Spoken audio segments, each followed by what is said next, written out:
He actually wanted to use A4 paper to block bullets fired by AK-47. The bullet weighs about 8 grams and has a speed of about 780 meters per second. In order to consume the kinetic energy generated by the bullet, there must be enough paper thickness. According to the size of the bullet and the density of the A4 paper, the resistance of each piece of paper can be calculated.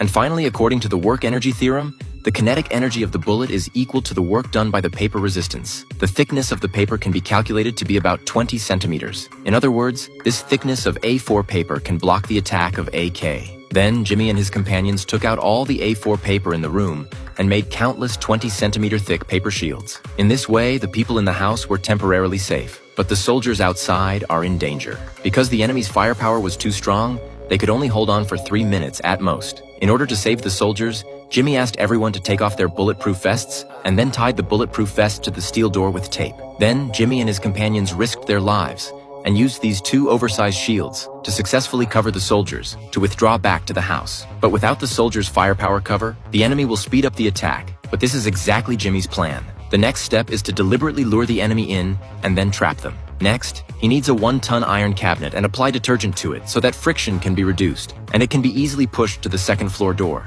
Then, mix the sugar and other ingredients, heat it for 10 minutes, and after cooling, it becomes a malleable putty. This substance can not only burn, but also explode. Jimmy sticks it around the cabinet, then deliberately breaks the intercom and places it next to the malleable putty. After doing all this, everyone hides quickly. At this time, the enemy also broke in, but unexpectedly the staircase was blocked. After hearing the movement downstairs, Jimmy prepared to detonate the bomb, but found that the intercom was out of power. If he can't think of a way, the enemy will soon attack the second floor. In a critical moment, his companion gave him a bullet. Jimmy cut off the bullet head and used the gunpowder inside as a fuse. Then, the bomb was successfully ignited, the floor was blown through, and the iron cabinet and a pile of furniture fell to the door of the first floor, blocking the enemies in the house. Jimmy and others also took the opportunity to escape through the window.